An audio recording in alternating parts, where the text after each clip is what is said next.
Is it working now? That's better?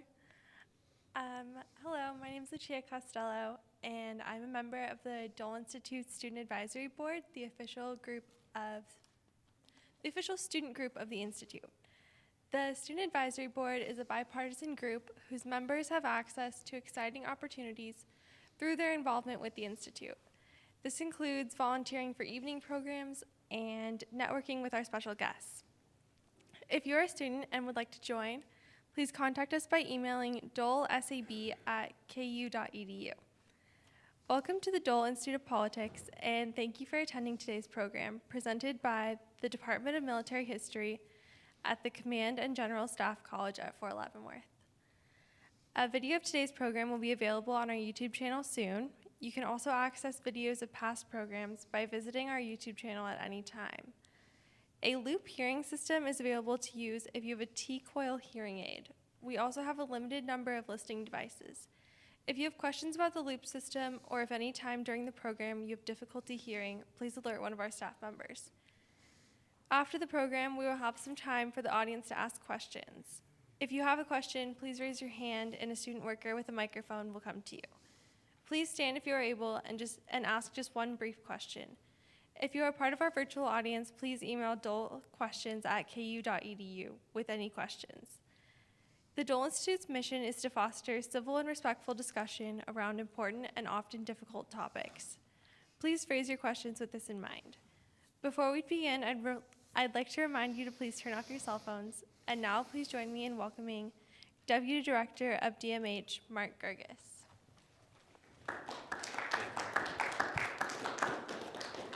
Well, good afternoon. Thank you for coming out today. It's my pleasure to introduce Dr. Lou DiMarco. Lou is a graduate of the United States Military Academy, where he received a bachelor in science. During his Army career, he served mostly in armored cavalry units, and then retired in 2004.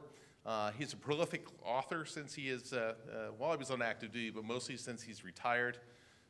He has contributed to Army doctrine, including the Field Manual 3-06, which is the urban operations, and then also 3-94, which is our counterinsurgency doctrine manual. He has 3 books, including one on War Horse, a history of military horse and rider, modern urban operations from Stalingrad to Iraq, and then Fighting Cavalry, the tactical evolution of the U.S. Army Mechanized Cavalry. His work, Concrete Hell, has been translated into 5 different languages and used as a course book at the U.S., the German, and the Republic of Korean Command and General Staff College. So you're going to have a pleasure today. I'll turn it over to Lou. Thank you, Mark. So my pleasure to be here this morning, or this afternoon, talk about the Battle of Inchon. I got interested in the Battle of Inchon, as Mark mentioned. I used to be a doctrine writer in the Army, and as a prelude to writing Army urban warfare doctrine, we did a survey of the most important urban battles in history, and one of the most important was the campaign in 1950, landings at Inchon, and then the recapture of Seoul from the North Koreans. And so that was my first introduction to the Inchon-Seoul campaign about 22 years ago. And since then, I've had a number of occasions to come back and visit that campaign, and it's a very interesting, campaign and an interesting battle. And because of time, today I'm only going to focus, I'll primarily focus on the battle for Inchon itself, the amphibious operations, and the battles to secure the beachhead, which is kind of the most unique part of the Inchon-Seoul campaign. And really is a turning point in the Korean War and all of the subsequent events, the attack across the 38th parallel up to the Yalu River, the retreat from the Yalu River, the loss of Seoul, and then kind of the stalemate that begins in 1951 and continues in 1953, all start with the success at Inchon. And you can kind of see a direct relationship between that success and subsequent events.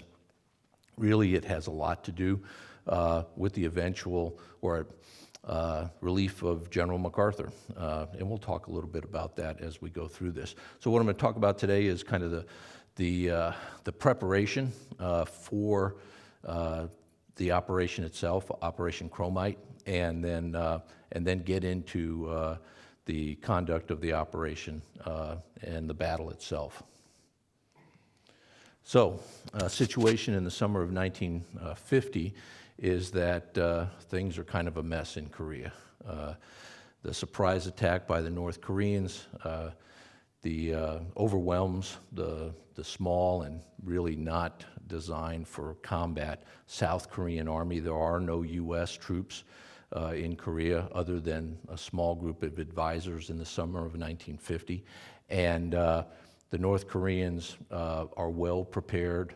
They have a relatively small army, just over 100,000 troops, but with Soviet advice and training, pretty good equipment, and an army that's designed for large-scale combat operations, unlike the South Korean army, which is primarily designed as an internal defense force with a little bit of capability of protecting the country, but not really designed as a modern fighting force in the summer of 1950. So the North Koreans steamroll over the South Korean army, and part of the reason, in addition to their effectiveness and the lack of capability on the South Koreans' part, is also because they take everybody by surprise. Korea is not at the top of the U.S. foreign policy agenda, and American strategy since the years after World War II, the late 1940s, is not designed to anticipate a small kind of contingency war like the North Korean invasion of South Korea. It's really designed in anticipation of maybe a future war similar to World War II between great powers, particularly between the U.S. and the Soviet Union. And so American strategy is built upon nuclear weapons, which are kind of the shiny new toy in the American defense arsenal. The priority in defense spending is to the Strategic Air Command and the Air Force. The Navy, if there is a second priority, comes after the Air Force, and way at the bottom of the list is the U.S. Army, because the idea at the national level is, first, they're not thinking about small wars or even medium-sized wars. They're thinking a confrontation with the Soviet Union, and the answer to that confrontation is the Air Force and nuclear weapons. And so there really is not a priority placed on keeping ground forces prepared for combat. And so in addition to the South Koreans' unpreparedness for an invasion, the U.S. military is not prepared either at the strategic level or the tactical level. There are no U.S. troops in Korea in the summer of 1950. The closest U.S. troops are the U.S. occupation forces in Japan, consisting of 4 divisions that make up the U.S. 8th Army, which is the occupation army in Japan. But those divisions aren't ready for war. By policy, those divisions are kept at 2/3 strength, but in actual fact, they're at about 50% strength, and they've been diluted in every respect, not just in raw numbers. For example, the Army doctrine calls for every infantry division to have a medium tank battalion, but in Japan, every division has a light tank battalion, which is significant when those divisions then get deployed against the North Koreans. So although Japan is not that far from Korea, the U.S. Army in general is not prepared for the war. As the South Koreans are getting rolled over in the summer of 1950, the kind of against what we thought was our national strategy, the Truman administration decides to commit U.S. combat troops to protect South Korea. Of course, by the time they make that decision, half of South Korea has already been overrun. and they immediately deploy an ad hoc task force from the 8th Army, infamously known as Task Force Smith, because it was commanded by Lieutenant Colonel Smith. They deploy that task force to positions by air to positions north of Daegu in South Korea, and they are the first American units that meet with the North Korean Army, and within hours they are decisively defeated.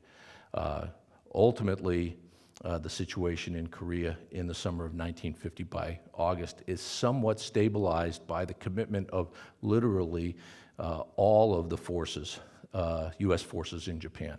And under General Walker, the 8th Army positions in what is famously now known as the Pusan Perimeter to defend South Korea.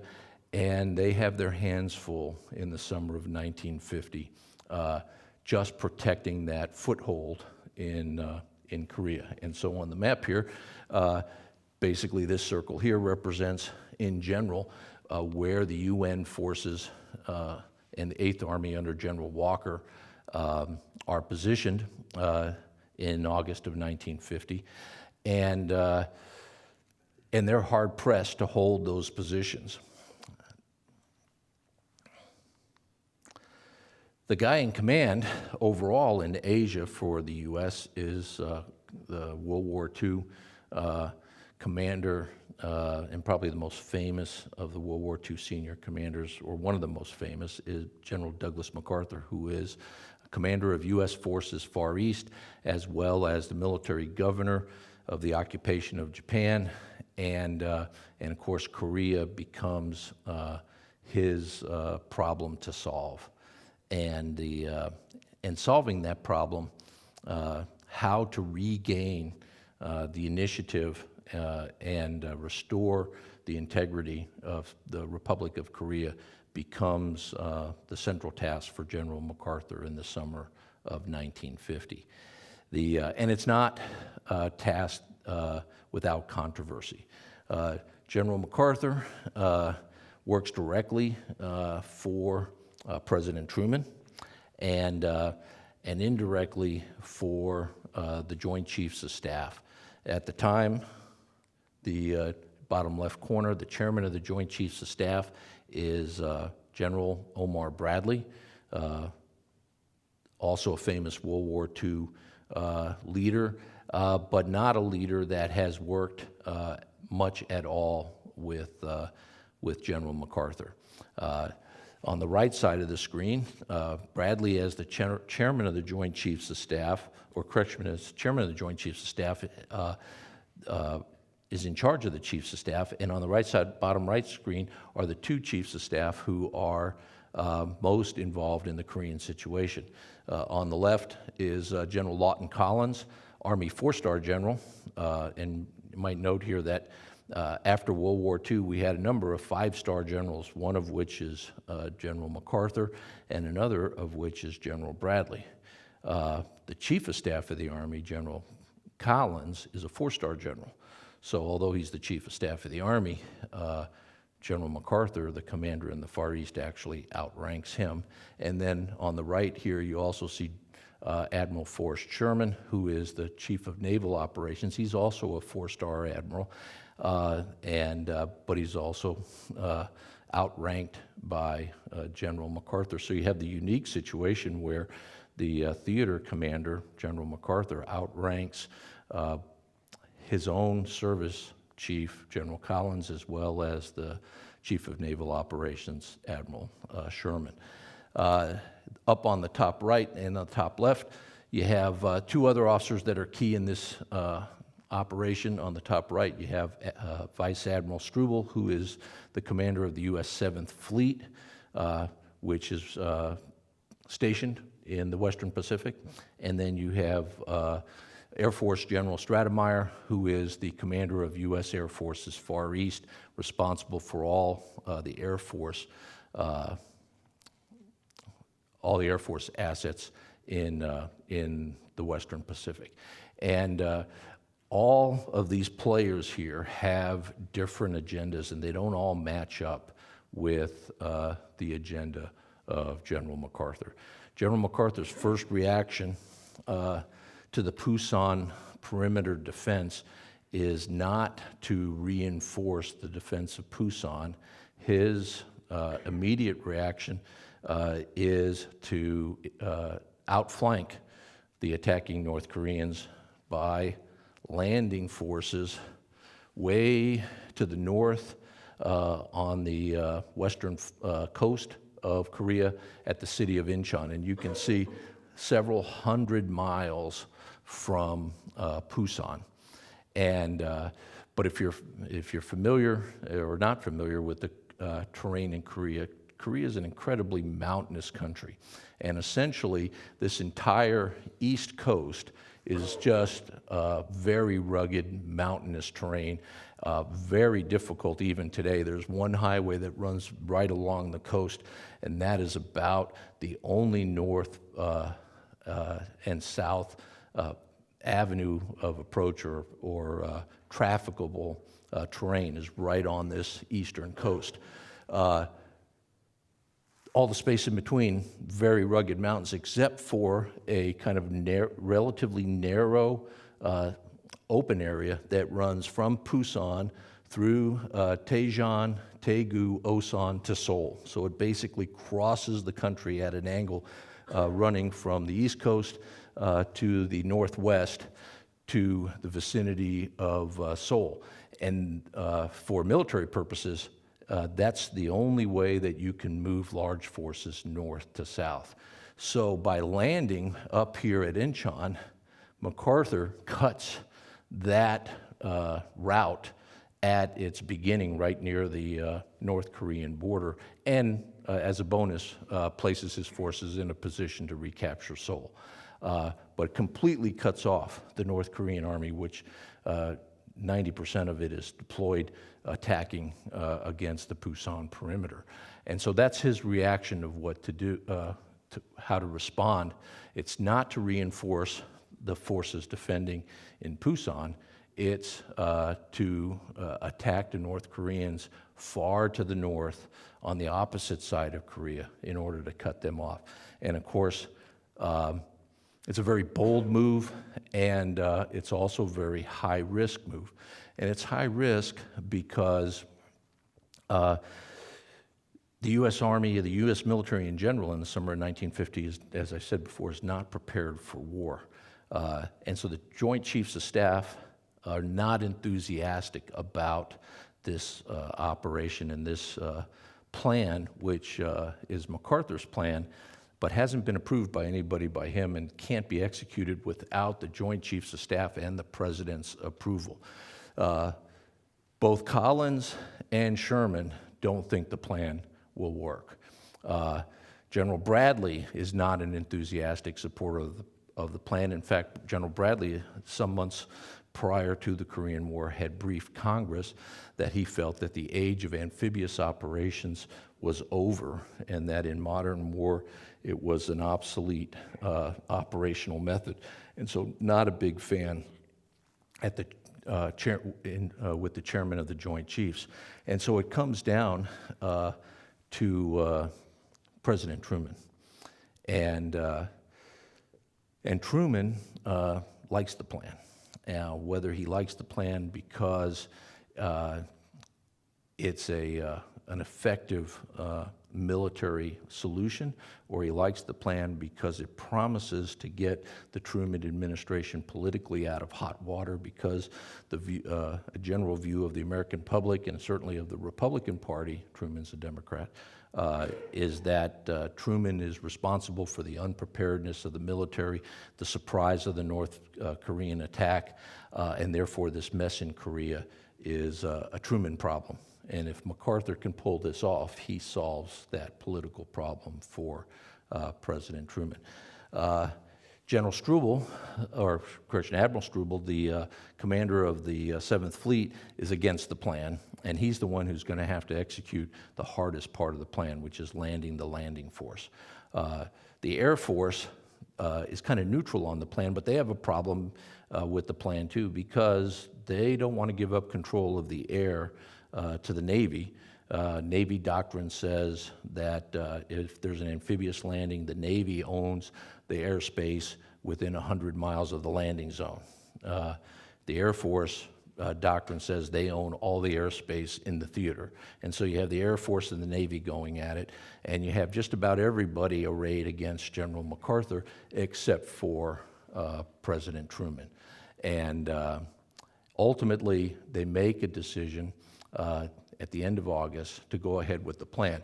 Truman actually makes this decision finally through General Bradley on the 8th of September. The plan is to land the forces on the 15th of September.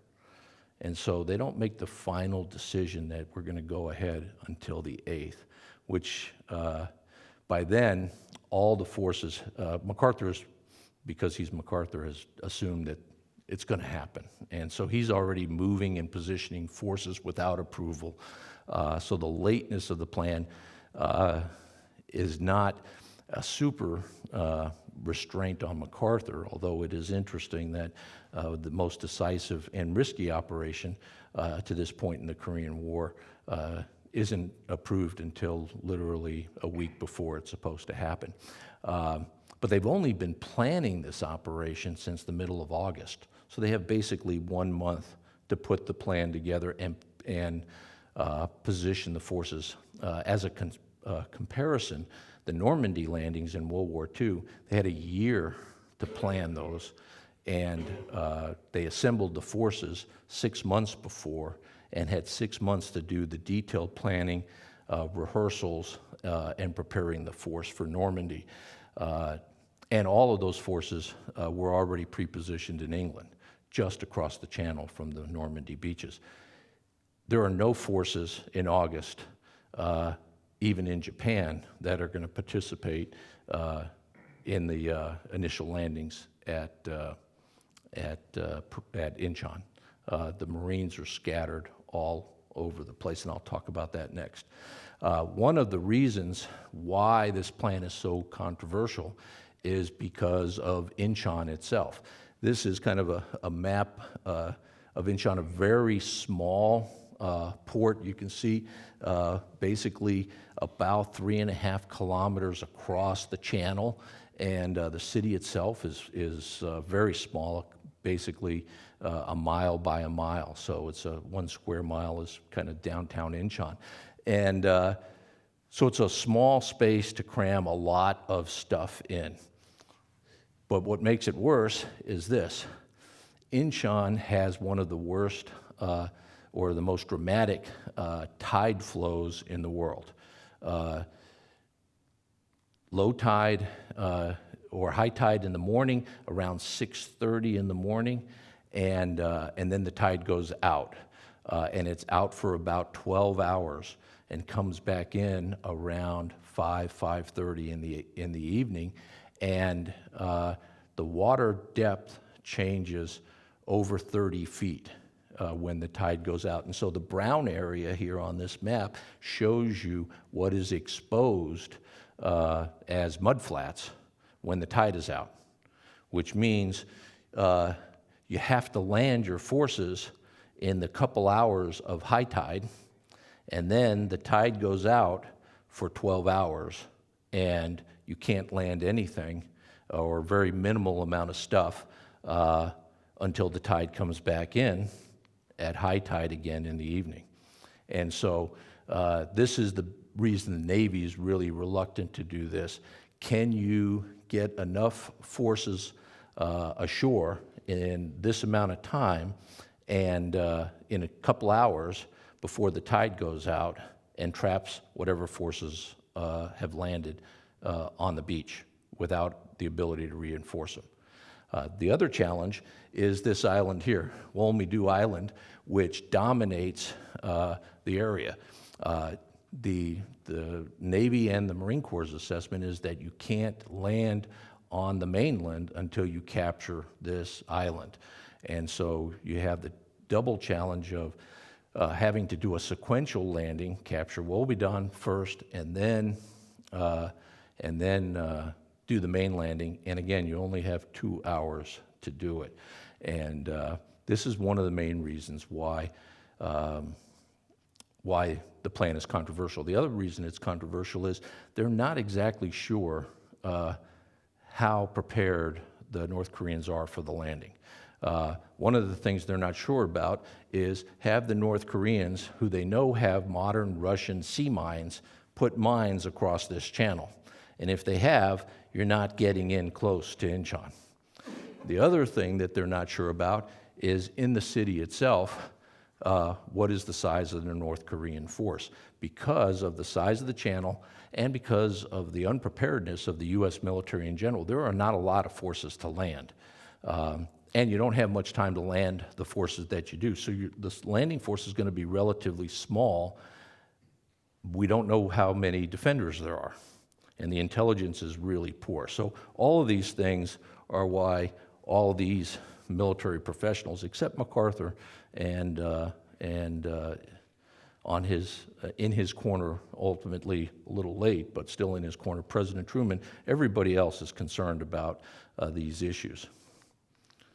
The force that they're going to land is primarily the 1st Marine Division. The 1st Marine Division is part of the U.S. 10th Corps. 10th Corps is going to be in command, but really it's the 1st Marine Division that has the requirement to do the landing.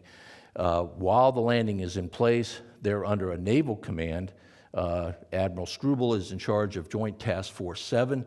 It includes the 10th Corps and all the Navy assets that are supporting the landing, and Struble works directly for MacArthur. Now, the interesting thing about the Marines is that on this chart, this looks like, okay, it's a Marine division, the 1st Marine Division, famous for fighting at Guadalcanal in World War II, and it's 3 regiments, typical military unit, except it's not. At the beginning of the Korean War, there are very few Marines stationed in the Pacific. The bulk of the Marines are on ships, or they're at Camp Pendleton or at Camp Lejeune in the States. As the Pusan perimeter is reinforced, it's essential to get Marines. The Marines are part of the force that goes to reinforce the Pusan perimeter. And they take all the Marines at Camp Pendleton in California and consolidate them in a provisional Marine brigade and ship them to Pusan. That wipes out the Marine Corps on the West Coast and in the Pacific. They're all in Pusan in this brigade, built around one of these regiments, which they call the 5th Marine Regiment. To do this landing, though, MacArthur needs a whole division, but there isn't a Marine division. There's a headquarters at Camp Pendleton, but it has no troops. So they activate in August 1950 the Marine Individual Reserves, and they bring them back, mostly World War II veterans or youngsters who join the reserves and are in their teens or early 20s since 1945. Many of those younger reservists haven't even been to boot camp yet, but they're activated, and they're brought to Camp Pendleton, and in 4 weeks, they're put together into the 1st Marine Regiment, loaded on ships, and sent off to the Pacific. No training other than, because most of that time is spent loading them onto ships. But they need a 3rd regiment.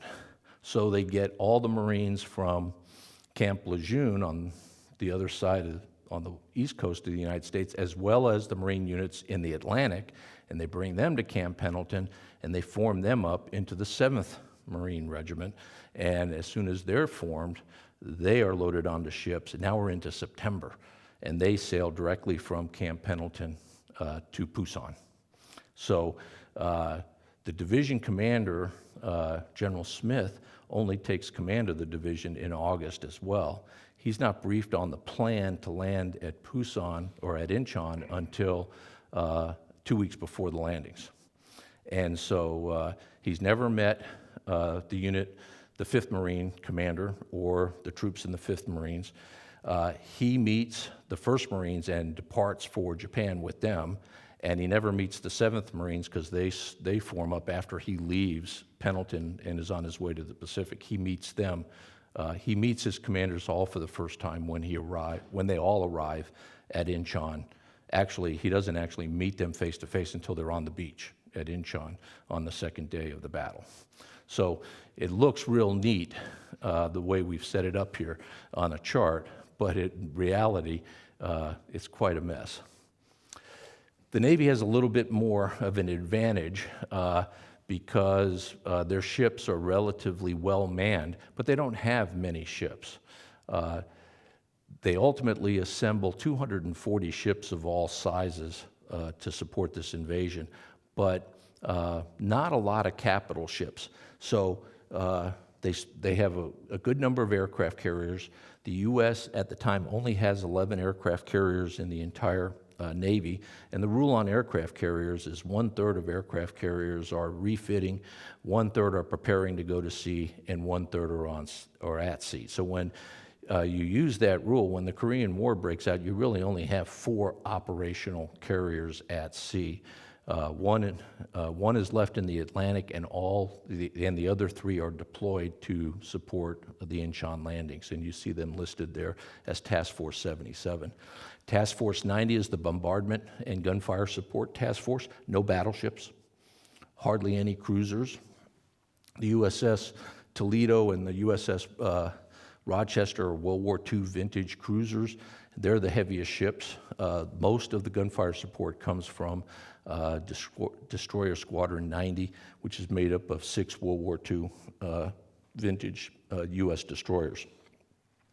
This is commanded, part of, these task forces are part of JTF-7, which is Strubel's command, and Task Force 92 is the 10th Corps, the ground force, also under the Navy Admiral, and they will remain under the command of the Navy Admiral until they reach the beachhead line, and the beachhead is secured about the 3rd day of the battle. And then 10th Corps goes under MacArthur's direct control. Uniquely in this battle, the Marines bring their own air. They bring the Marine 1st Air Wing, which is an integral part of the 1st Marine Division. Of course, like the ground regiments, it's cobbled together from squadrons and air crews and airframes all over the Marine Corps. But ultimately, when they do the landing, they have 2 F-4U Corsair squadrons on 2 small Jeep carriers that are dedicated to do nothing but provide close air support for the Marines. And it's a really useful setup. Probably the best close air support setup, maybe better than what we have today. The other big advantage that these guys have is they have a large variety of landing, amphibious landing equipment left over from World War II. Today, we would be hard-pressed to match up with the capabilities that this World War II equipment gives the Army and the Marines in 1950, Army, Navy, and Marines. On the left side are the equipment that are integral to the Army and the Marine Corps, amphibious tracked vehicles and amphibious trucks. And interestingly, the ATVAs, amphibious tanks, is what the Army calls them. All during this operation, they all come from the Army. The Marine Corps does not have those. The Marine Corps Division's amphibious tractor battalion has the LTV-4s without the gun turret, but it has 100 of them, so it can land a lot of Marines with tractors. And the nice thing about tractors is when you hit the beach, you don't have to get off. You can stay on the tractor until you need to, depending on the enemy situation. And then the Army also brings the ducks, which you still every once in a while see one in the news when it sinks, as happened down in Missouri a couple years ago. These are 2.5-ton cargo trucks that during World War II were redesigned as amphibious trucks, and the Army has a company of them that's also available for the operation. On the North Korean side, a lot of enemy forces, probably more than what they expected. In Incheon itself is a North Korean Marine regiment and, importantly, an artillery regiment that's designed to shoot at any ships that come into the channel. In Seoul, which is not the immediate objective of the landing, but will become an objective, importantly is the 105th Tank Division, probably the most powerful unit in the North Korean Army. The 105th Tank Division is mainly equipped with T-34-85 tanks, has 120 of them. The Marines, once they get all their tanks ashore, will have about 50 M26 Pershing tanks. So the Marines are going to be outnumbered 2 to 1 in tanks. And the T-34-85 in 1950 is probably still the best Soviet tank that is, and one of the best tanks in the world. So pre-invasion operations. As early as the beginning of September, we infiltrate what today we would call special operations. In the Korean War, they were ad hoc commando teams into the Incheon area to study the tides and to try to determine to the extent to which the channel was mined with sea mines against shipping. They transmitted that information back to Japan, and the information they were able to determine confirmed basically what they already knew, how drastic the tides were. On the 10th of September, so 5 days before the attack, they began to bomb Inchon and the island of Wolmido. They didn't want to do it earlier. The Navy kind of doctrinally wanted about 2 weeks of pre-invasion bombardment, but that would give away the element of surprise. Of course, 5 days still gives away the element of surprise. So they made a compromise. On the 11th and 12th, 3 and 4 days before, the Navy moves in and begins from the aircraft carriers to also participate in the strikes against Inchon. At the same time, on the 12th, a fake amphibious landing is launched against Kunsan, about 120 miles south of Inchon, to indicate that to the North Koreans that there may, there's other options, and force them to kind of consider whether Inchon is the primary target or not. Finally, 2 days before the invasion, the actual serious naval bombardment begins. The destroyers move into the channel right off the coast of Inchon and begin seriously bombarding both the island of Wolmido and the city itself and the landing beaches. The landing itself takes place in 2 sequences. Because of the problem of the island and the tides, they decide they're going to land part of the landing force on Green Beach at early in the morning on the 15th. Go back here a couple slides. So Green Beach is right here on the north side of Wolmido. And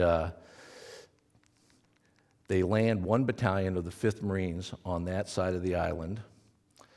It's the only landing that includes tanks because it's the only landing place where they can disembark tanks directly from ship to shore. And so basically a small company of tanks accompanies the Marines. They land here on the north side of the island at exactly 5:45, or correction, exactly 6:30, and or 3 minutes after the scheduled time, 6:30. And within a couple hours, they've captured the entire island. And of course, part of this island is not that big. You can see by the scale, it's basically 1,000 yards by 1,000 yards. And they've been bombarding it for several days, fairly close and fairly intensively. Over 1,000 shells are fired at this small island. There is a North Korean force on the island. They put up a kind of a feeble defense, and mostly they're pretty shell-shocked from the artillery bombardment or the naval bombardment and the airstrikes. And so that island is secured by about 800 Marines of the 3rd Battalion. But then the tide goes out. And so now they can't do anything, land any more troops for 12 hours. Now, Wolmido is connected to Inchon by this causeway, and it's essentially a 2-lane highway about 700 yards long that connects to the city itself. The Marines are so successful on Womedu that the commander there asked permission to attack down to the causeway and begin the attack on Inchon across the causeway. But they turned that down and stick to the plan. And the plan calls for Red Beach to be assaulted, which is right in the center of Inchon at basically 5:30 in the evening on the 15th.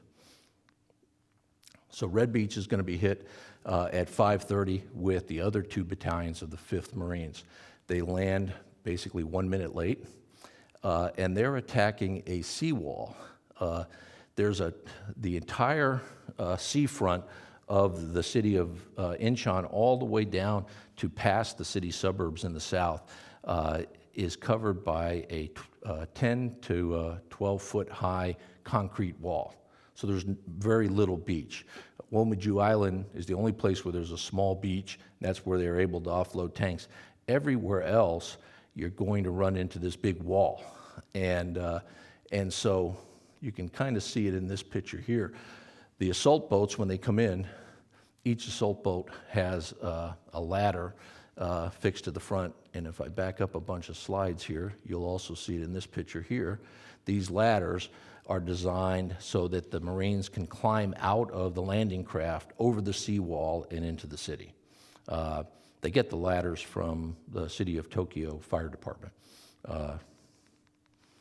And so they land on Green Beach, or correction, Red Beach, 2 battalions, and they land in column form, 1 company, the 2nd Battalion in the north, the 3rd Battalion in the south, and 1 company, or in rows of companies, 1st Battalion in the north and 3rd Battalion in the south. And they immediately head to their objectives. It's a relatively late in the evening landing. It's going to get dark around 2000, and so they only have a few hours to secure their objectives. But again, because of the naval and airstrikes, there's not much resistance to the landings. Although landing in the second wave, Lieutenant Lopez of the 1st Battalion, they run into stiff contact as soon as they land. They come out of their climb up the ladders, get onto not the beach, but literally onto concrete road, and there's the North Korean bunkers right there. And that stops the battalion dead. Lieutenant Lopez takes the initiative, runs ahead of his troops, knocks out 1 bunker with grenades on his own, then moves to a 2nd bunker, and is about to throw grenades at the 2nd bunker when he is shot down. He's wounded fairly severely, and he drops the grenade that he was about to throw, which he'd already pulled the pin on. And the grenade lands at his feet.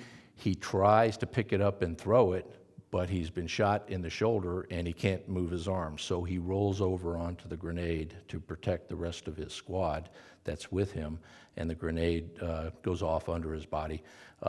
And he's later posthumously awarded the Medal of Honor for that action. But you can see in the picture here, that's actually him, Lieutenant Lopez, climbing over the seawall in the second wave about 10 minutes into the battle. About 15 minutes into the battle is when he's killed. So things are, the Inchon battle is kind of comprised of things are fairly slow in the sense of enemy contact, and units are moving quickly, and then things change instantaneously and become very intense, and units are stopped and become involved in very intense firefights until that resistance is overcome, and then they begin moving again. And the whole battle kind of has that kind of rhythm. Quick, rapid movements with no contact, and then very sharp, intense engagements. And when the Marines bring their firepower to bear, those engagements always end favorably for the Marines, and the North Koreans tend to either retreat rapidly or surrender. At the same time, the 5th Regiment is landing in the center of town. The 1st Regiment is landing on the southern part of town.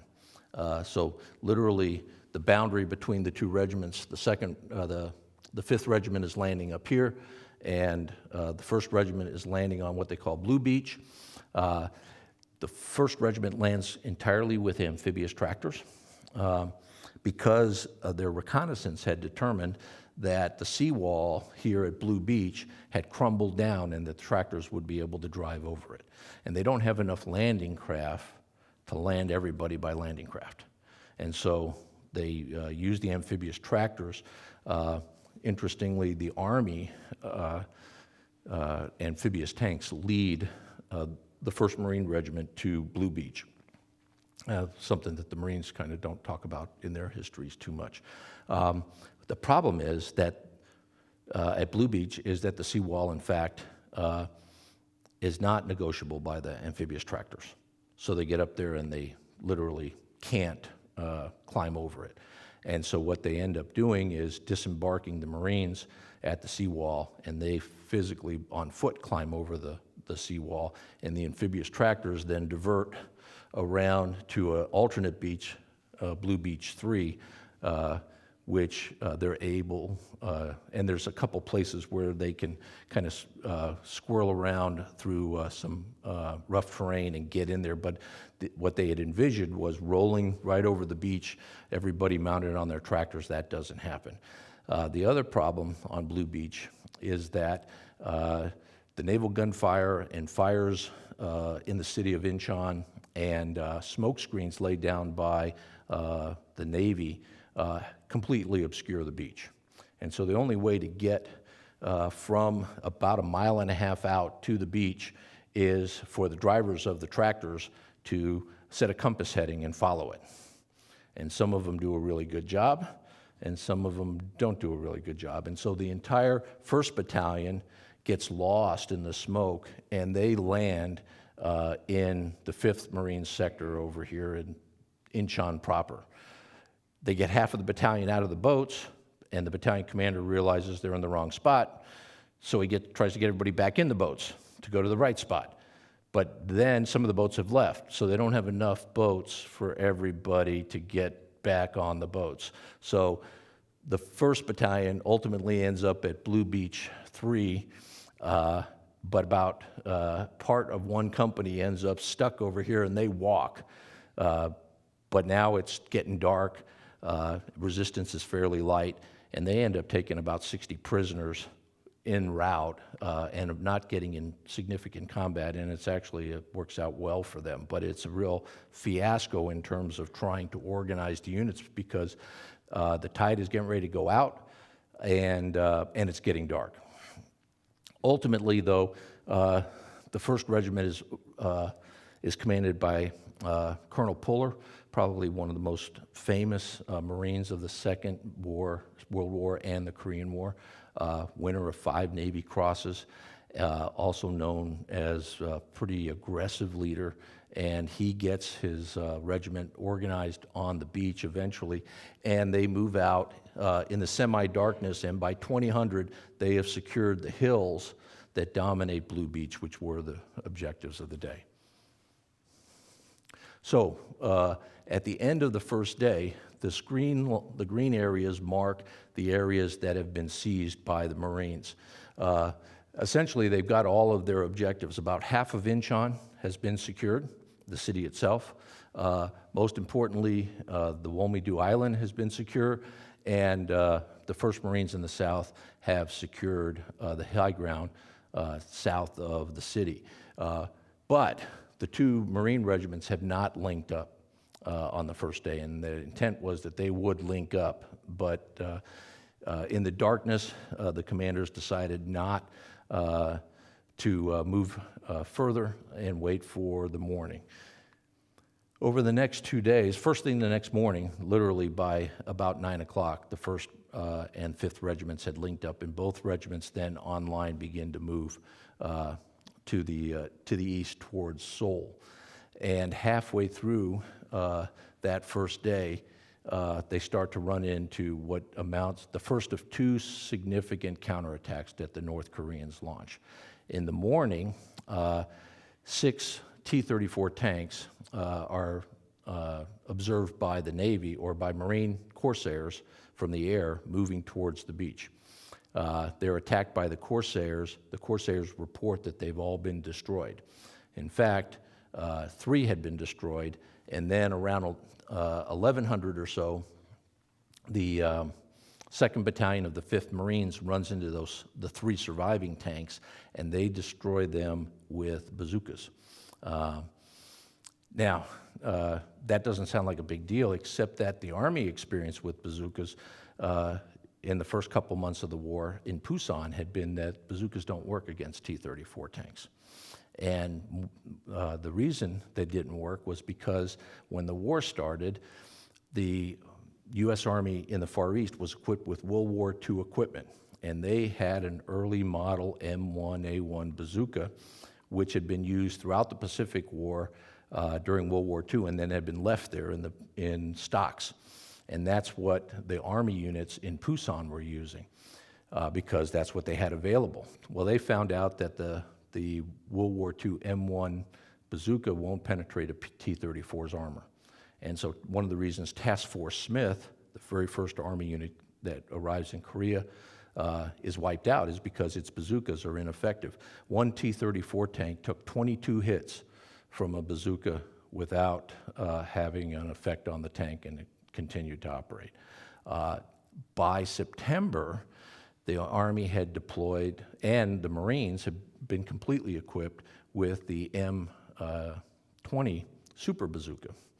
The Super Bazooka was a 90-millimeter rocket, so about a third more powerful than the previous bazooka, and it had been developed in World War II as well, but it had been developed specifically to defeat German tanks.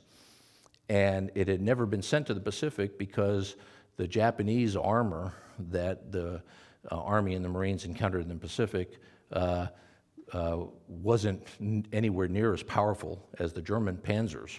And so the old bazookas worked fine against Japanese tanks, and so there was never a need in World War II to send new bazookas to the Pacific. And then when the war ended, those old obsolete bazookas were left there until 1950, and that's what we started the Korean War with. By September, they'd figured out that problem, and so the Marines had re-equipped with the new M20 bazookas, but the North Koreans didn't know that. And so these North Korean tank crews who had run over Army units in the Pusan area were very confident that they could do the same to the Marines, and then found out I won't say very quickly.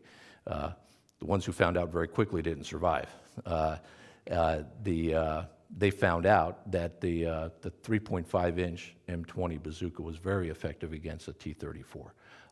And so the first encounter, 3 of them are knocked out. The other 3 are knocked out by air power. That same number of tanks in Pusan a month and a half, 2 months earlier, would have completely rolled over American units all the way down to the beach and would have put the entire beachhead in jeopardy. So this shows you just in a 2-month time span how adjusting to the war and the lessons learned from the war changed the dynamics of the battle. Other than that, fairly light resistance as the Marines move towards Seoul. On the 17th, they reach the outskirts of Ascom City, which is the limit of advance for the beachhead area. So they've accomplished the mission of establishing the beachhead, and that's when the second counterattack by North Korean tanks occurs. And again, it's 6 tanks, but this time accompanied by about 250 to 300 infantry. And again, the Marines meet that attack head on, and between bazookas and M26 tanks, which now on the 3rd day of the battle have been unloaded, they destroy all 6 tanks in the early morning of the 17th without any significant U.S. casualties. 1 Marine with a bazooka at a 30-yard range knocks out 2 of the T-34s, and that young Marine wins the Medal of Honor. In this campaign, in these 3 days of battle, 4 Medals of Honor are awarded to Marines in the advance, the assault on the beaches and the advance towards Seoul. The other 4 tanks are knocked out by U.S. Marine M26 tanks.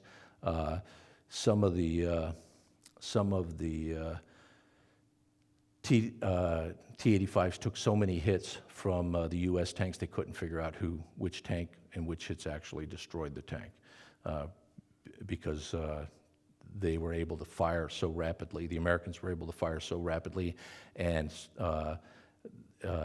the North Koreans were destroyed before they could order ceasefire. Okay, and so by the evening of the 17th, the U.S. units are positioned here, and that is essentially the end of the battle itself. One of the reasons why the Marines are able to move so rapidly and overcome resistance so quickly is because of the very close relationship they have with the Marine Air Wings that are operating off the carriers. Every Marine battalion has a Marine pilot in the battalion headquarters as part of a tactical air control team, and those pilots are from the squadrons that are doing the close air support.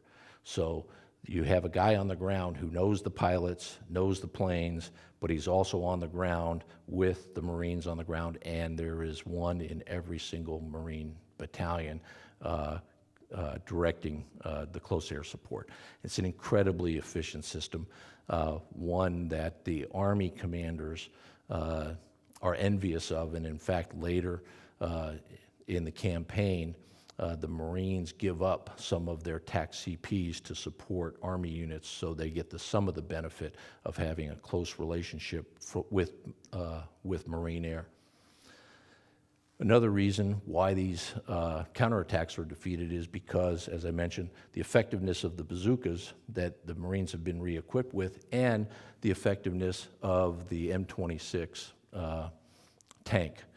Army armor units in Korea up to this point in the war had been armed or equipped with M24 light tanks. The tank cannon on the Army tanks couldn't penetrate the front slope of the T-85s. And again, this led to overconfidence on the part of the North Korean tank crews. They see American tanks, they assume they're the same kind that they've run into at Pusan, which they had no problem destroying, and it turns out, no, it's the M26 with a 90 millimeter cannon and much heavier armor is more than equal to destroying the T-85s. In the course of this battle, the North Koreans lose the 44 verified T-85 tanks. The organizational strength of the unit of the 105th Tank Battalion is 120 tanks. So they know for sure they lost almost half of their strength in the battle for Incheon. But historically, they think that that unit was probably only at about 70% strength, so probably only had about 80 tanks total and lost 44 in this battle, so over half of their tanks were lost to a combination of Marine air, bazooka fire, and to the Marine tanks of the 1st Marine Tank Battalion. The rest of the campaign then continues on so the battle for Incheon is over on the 17th as the beachhead line is secured. On the 18th, Kimpo Airfield is secured.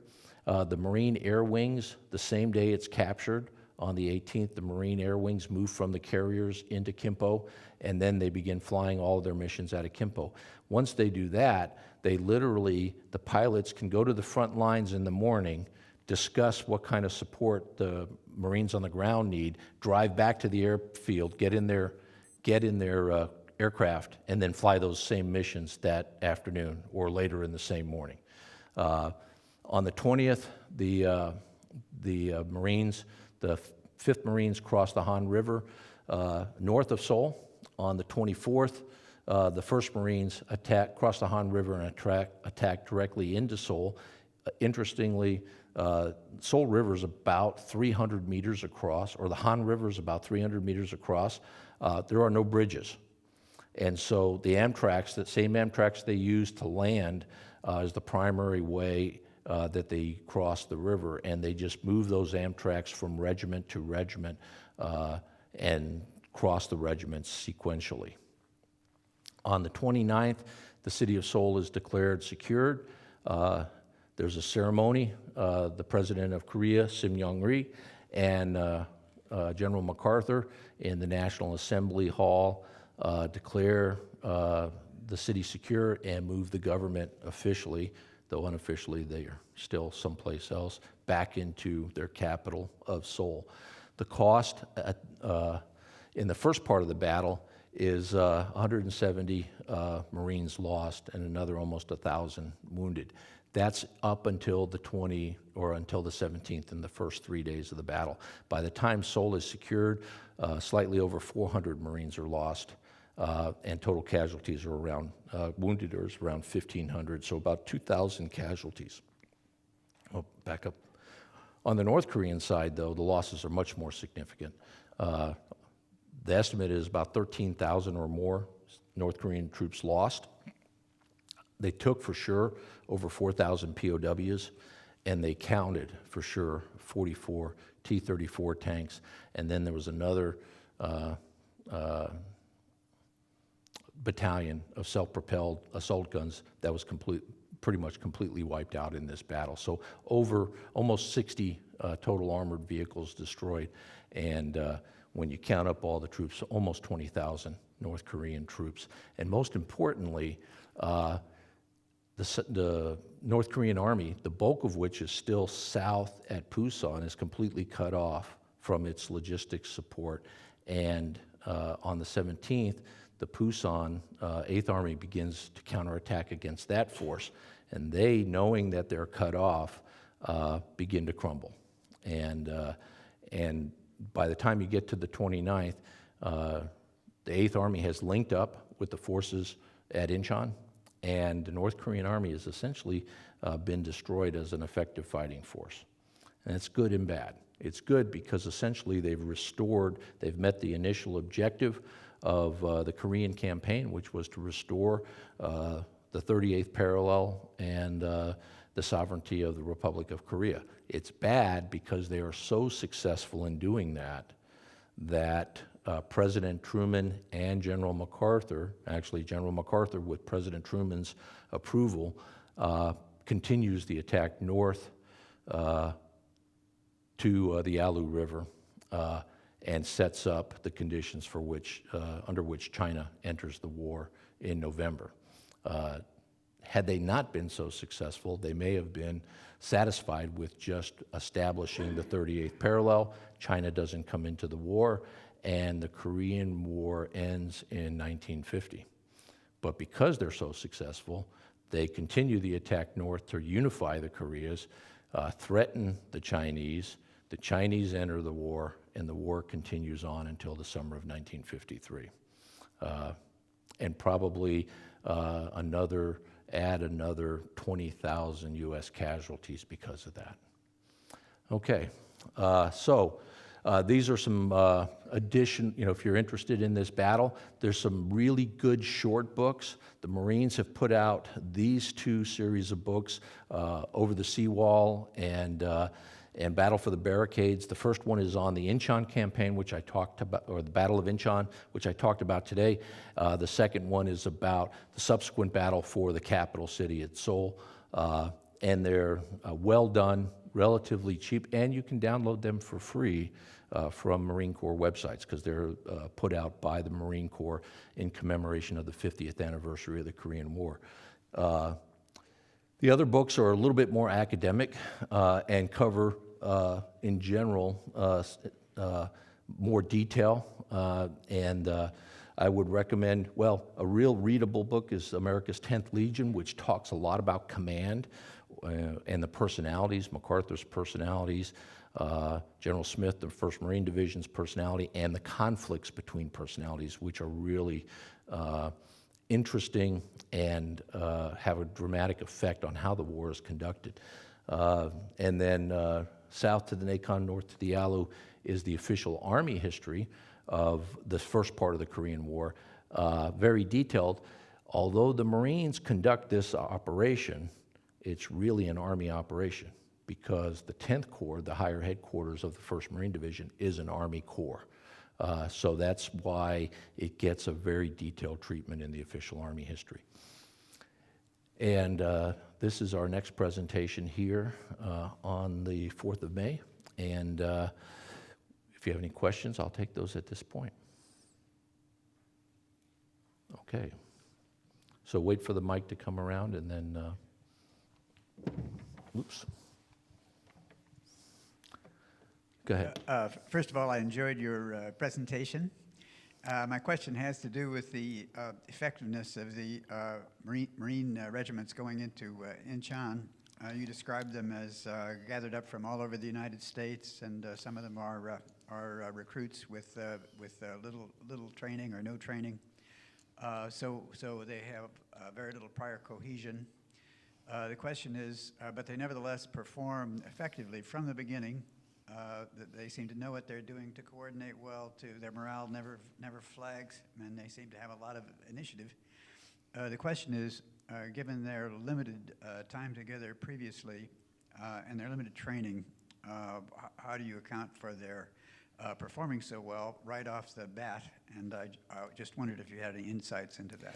Yeah, and that's a great question, and it does seem to to be counterintuitive. These guys have, like I said, some of them have not even been to basic training. They go directly from California, where they have about 4 weeks to assemble. They get their reservists who are not been to basic training. They get called at home, said report to Camp Pendleton. They're formed into units, put on a boat, and 6 weeks later, takes 2 weeks to cross the Pacific. 6 weeks later, they get off the boat directly into combat and do pretty well.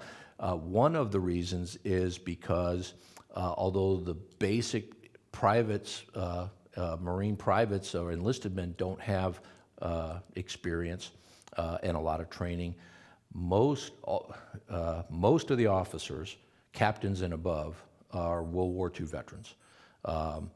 Most of the NCOs, platoon sergeants and above, are also World War II veterans. A lot of the other more junior NCOs are World War II veterans.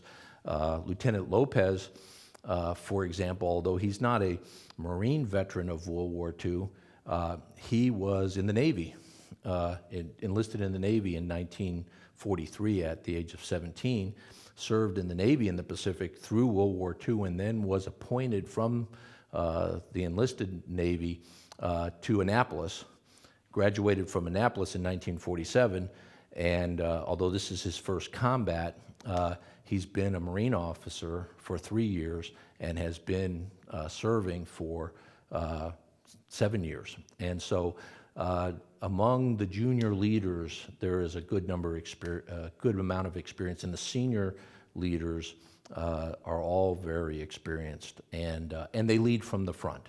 The Marine battalion commanders, the regimental commanders, and even the generals are forward, seeing the battlefield and observing the conditions. And you can see by, there was a lot of mistakes made in this landing, especially in the 1st Marine Regiment sector. The 5th Marines had the experience of being in combat in Pusan for about a month before they're pulled out for this operation. And so they were given the most difficult task in the initial landing because of that on Red Beach and Green Beach. The 1st Marines were considered the 2nd most experienced, but they had problems. But initiative, like the Marine platoon that lands completely in the wrong place, but then marches under the direction of a 2nd lieutenant overland to link up with the rest of the regiment. And so it's just good leadership is probably more important than having lots of time to train your soldiers or your Marines.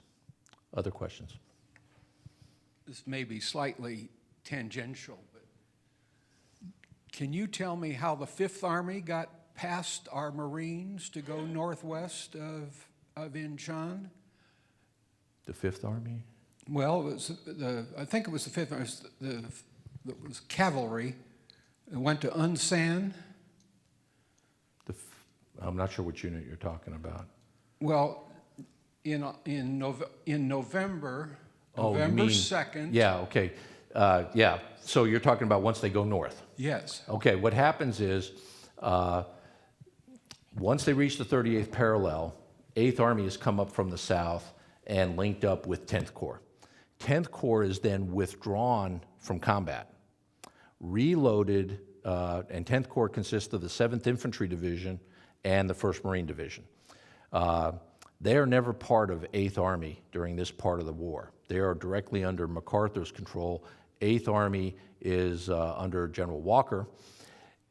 General Walker's 8th Army continues the attack to the Yalu River on the west side of North Korea. 10th Corps reloads into ships at Incheon, sails around the peninsula, and lands at Wonsan on the east coast, and then they drive north towards the Russian-Chinese border with the 1st Marines on the left and the 7th Infantry Division on the right, Chosun Reservoir in between them, and then that's where they are when the Chinese counterattack. So the 1st Cavalry Division, 5th Cavalry is part of the 1st Cavalry Division. They are with 8th Army on the west coast, and there's a big mountain range in between. And so it's really two separate battles that happen, both retreats by the American forces when the Chinese counterattack in late November and December of 1950.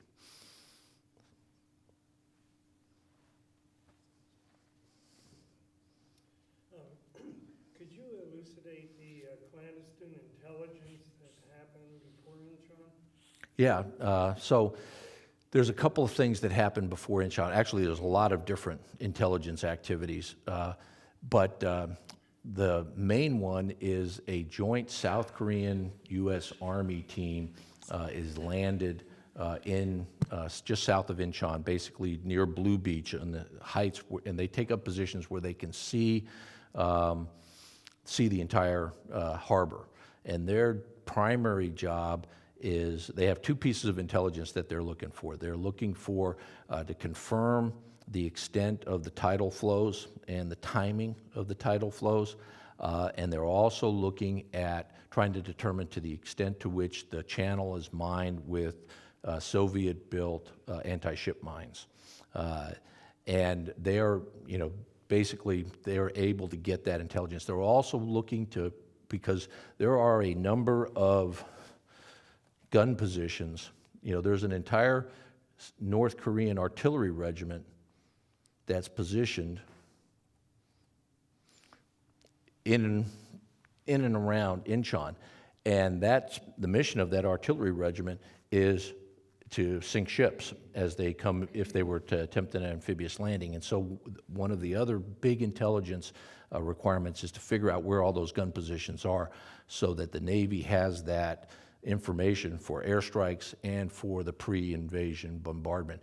And there's a couple other teams that are landed. One is completely made up of South Koreans, including naval officers, South Korean naval officers who also do a detailed examination of the beach. One of the questions was, could Amtraks drive across these mud flats? And the answer was no. Even a tracked vehicle was not going to be able to negotiate that flat, muddy terrain when the tide goes out. And so that allowed them, even though the most of the pre-invasion bombardment and airstrikes took place in a short 2-day period. I say short 2 days because the Navy wanted 2 weeks is kind of what the doctrine called for. But because they had pretty good intelligence about where the Korean artillery was, they were able to pinpoint those positions. Now, when during that naval bombardment, it wasn't just sail in there and bombard the North Koreans. There were mines in the channel. They weren't as dense as they could have been, and there was a Navy minesweeping operation that cleared them out. The destroyers that went in on the bombardment mission actually could see the mines floating and took them under fire. And then when the destroyers got in position to bombard the shore, they took fire from the shorelines. And out of the 6 destroyers in the operation, 4 of them were hit. One of them was hit 8 times, and there were 8 sailors killed and dozens wounded from counterfire from the North Koreans before it was suppressed. And so, you know, it was at least, you know, back to a kind of a Normandy comparison, the counterfire from Inchon was at least as effective as the type of fire that the much larger Navy component in the Normandy operation had to endure. Okay, I think we're out of time for questions, although I'll stick around and we can talk afterwards. I appreciate your attention, and I hope you found the briefing or the presentation informative.